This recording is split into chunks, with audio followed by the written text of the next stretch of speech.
Magandang araw, Mati Sita! Welcome sa aming podcast kung saan kami unti-unting nagdadala ng liwanag sa bawat karanasan ng kabataang mamamahayag.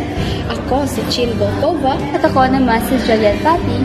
At ngayong araw na to, sasamahan namin kayo sa isang espesyal na edisyon dahil opisyal na nagsimula ang Division School Press Conference 2025. At hindi lang basta nagsimula, grand opening talaga. At syempre, dito mismo ginanap sa Mati National Comprehensive High School. Pero bago ang lahat, pag-usapan muna natin ang naramdaman natin kaninang umaga. Grabe, hindi ko alam kung mas nangingibabaw ba ang kaba o excitement. Totoo, as in habang papasok ako ng campus, parang pinagsamang kilig, kaba, tapos may halong pressure. Iba kasi pag DSPC na, ibang level ang energy. Pero higit sa kaba, may tuwa rin. Kasi once a year lang natin nararanasan ang ganito kalaking event. And to see hundreds of campus journalists gathered in one place, goosebumps.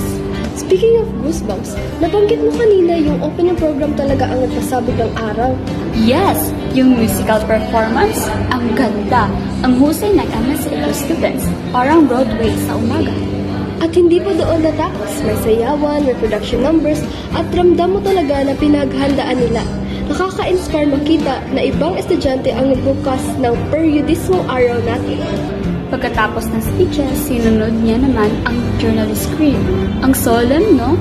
Oo, yung collective recitation ng I believe in the profession of journalism. Parang reminder sa atin kung bakit tayo nandito. Tapos, sinundan ng talent pledge. Standing proud lahat ng delegates na para bang, ito na, game na tayo. Pagkatapos nun, mabilis na nag-shift ang energy kasi lahat ng participants agad na naghanda para sa kani-kanilang events.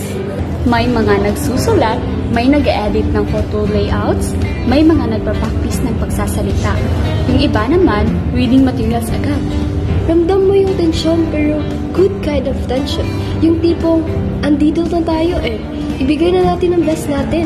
At ang ganda rin kasi, kahit may competition, may mga participants na nag-uusap, nagtutulungan, at nagpapahiram ng ballpen or notes.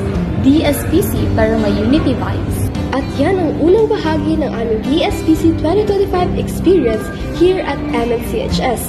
Kaba, saya, excitement, at inspirasyon. Halo-halo pero lahat positibo. Marami pa tayong aabangan. Ang mga kwento ng bawat journalist, ang struggles, victories, at ang tunay na diwa ng campus press. Ako si Chin Volkova at ako si Juliet Pati, at ito ang liwanag ng dahan-dahan, ngunit sigurado nagbibigay ng pag-asa. Hanggang sa sunod na episode, sama-sama tayong magatid ng katotohanan.